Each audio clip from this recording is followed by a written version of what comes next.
Hi YouTube, this is Joe Calton with Calton Cutlery. You can find us on the web, caltoncutlery.com.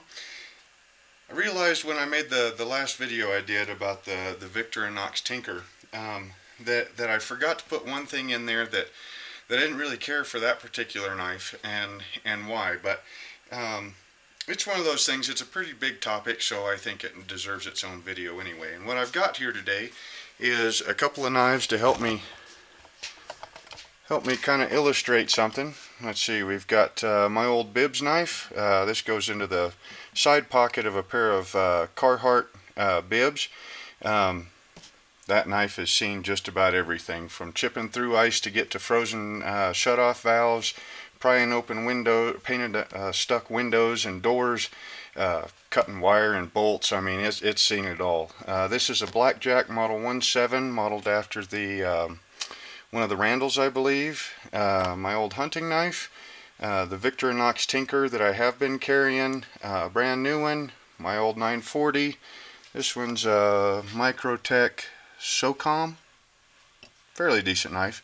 A Kershaw, I don't even know what this one is. Well, a Kershaw, whatever that is.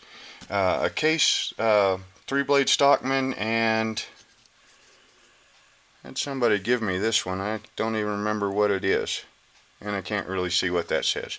And a dog food bag and an old pair of jeans to help me point this out. Anyway, so this video is about sharpening notches, or sharpening choils, you know, whatever you want to call them. I usually don't call them very nice things. Usually cuss at them quite a bit. It's this little notch right here that is supposed to give you a cleaner transition in sharpening from the plunge line on your grind to the edge. Okay, now I will admit they do make a knife look a little bit more finished maybe, and some guys that really obsess over their edges, you know, claim that it lets them sharpen all the way back, you know, to the plunge line, which, okay, I can argue that a little bit both ways, but we'll zoom up really close into these two here. Get my ring out of the way. Okay, and grab a pointer. This old screwdriver will work. Okay, so that plunge line, or that sharpening notch right there, starts. No, that's not going to work. We're going to need a pencil, or here, a little file. That sharpening notch makes the edge start right about there, instead of there right into the plunge line. Well, look at this one that's been worn down quite a bit. The edge starts at pretty much the same place, only it doesn't have one of those sharpening choils. Okay, so, you know, I know a lot of guys like the sharpening choils or sharpening notches. I usually like a knife to not have one. Not that it really matters. I mean, if you look at these two again, this is the same knife. Okay, the one on the left is brand new. It has a sharpening choil. The one on the right has been used a couple of years, and I've worn enough of the blade back to where that sharpening choil is almost gone. And in another year or two, it'll be completely gone anyway. So, and I'm not going to cut another one in there. But here's the thing. Well, no, we'll say it, go over. Okay, so you have a sharpening notch like what's on those Victorinox Tinkers, right? Okay, well then you have what's called the dropped edge, which is kind of the same thing. See how this one you've got a really long ricasso and then it starts into the edge? This one right here, you have the long ricasso, and then you have what's called a dropped edge, where the blade is wider than the ricasso area. Okay? You have the same thing on larger folders. Okay, this one's got that same dropped edge, where the edge bevels are wider than what would be your ricasso. This one right here has been, you know, worn back to where, because it had some of that, but now it's been worn back to that's pretty much all gone. This one right here has got kind of the same deal, but they put this big old honking notch in there. That might be, no, that's not even your the thing for the stop pin. That's back in here. So that big old notch right there that's unsharpened really doesn't have much of a purpose, I guess. But here's the thing that I absolutely hate about those sharpening notches. Okay, when you go to cut something, not so much meat or hide or anything like that, not hide like when you're skinning it off of an animal, but when you go to cut like fabric or cut open a dog food bag or any other kind of bag, here's the problem with those sharpening notches. We'll show you on this big old blackjack. Okay, so here's just an old pair of jeans. Oh, doing this in front of the camera, kind of weird. So you punch through the fabric, right? Okay, now as long as you stay on the cutting edge, you'll keep cutting the fabric. But what often happens is you go all the way in and then you catch. You won't cut. Now you tilt your hand forward to let that fabric slide up on the edge, and it still won't cut because it's hung up by that dull spot right there.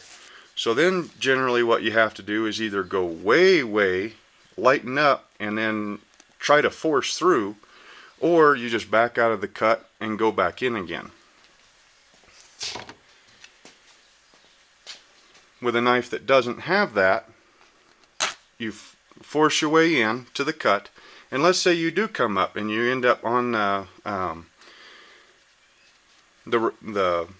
ricasso. Well, now you just tilt your, see how that just jumped right back out? Jump right back and cut its way through the fabric. Okay, that's your larger knives. We can do the same thing on these Victorinoxes. Okay, this one's got a very pronounced sharpening notch. We go all the way through, guess what? There it is. Tilt it forward, tilt it way forward, and then it finally starts coming out. One that doesn't have much of a sharpening notch, all the way through, and there's not much of it left, so it'll jump over that and start cutting. Same thing will happen on dog food bag. We'll go with, and we'll just do the two right here that have got fairly small choils, sharpening notches. Okay, so we push this in, right there. See that ripped and nasty cut? Take one that doesn't have as much of a sharpening notch and it still sticks, but you tilt it just a little bit and it'll jump over that notch and get back to cutting. The same thing will happen with string. String or rope, pretty much anything that's going to be larger in diameter than what that sharpening notch is.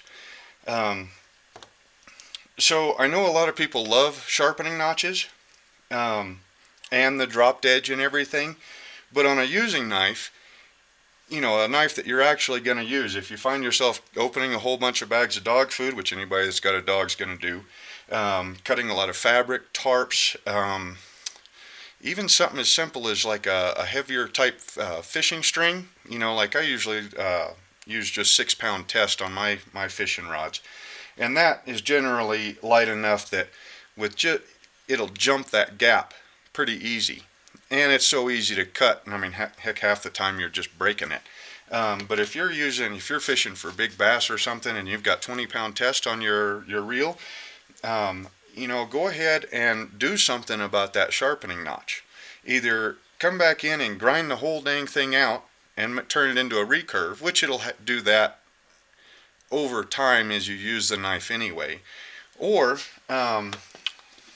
like on this one right here, and I did the same thing to this one when I started carrying it, that big old sharpening notch right there, instead of just grinding all that steel away to where I didn't get the use of that steel, take yourself a 3-cornered file, or popsicle stick wrapped with sandpaper, or the corner of your bench stone or whatever, and try to get up in there and try to sharpen inside that sharpening knife.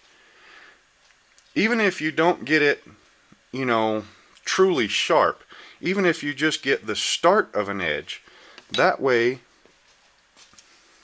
when you get hung up in that sharpening notch, there's a little bit less of a bump to get over to get you back into your cut.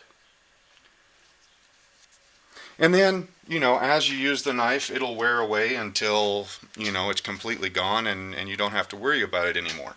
Or if you're one of those that really likes your sharpening notch, then if the blade wears back to that point where the sharpening notch isn't there anymore, then when you cut the new sharpening notch in, go ahead and sharpen the inside of it.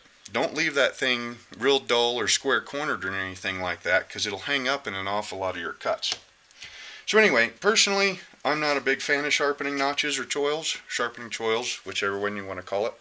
And that's the reason why, because generally speaking, it makes my work harder, because we carry a knife so that the knife makes our life easier, and anything on that knife that's going to make its work harder, in my mind, doesn't really belong on there. But if you're one of those that like sharpening notches, sharpen the inside of it, and I bet you'll like it an awful lot better. Anyway, hope you enjoyed the video, and we'll see you next time.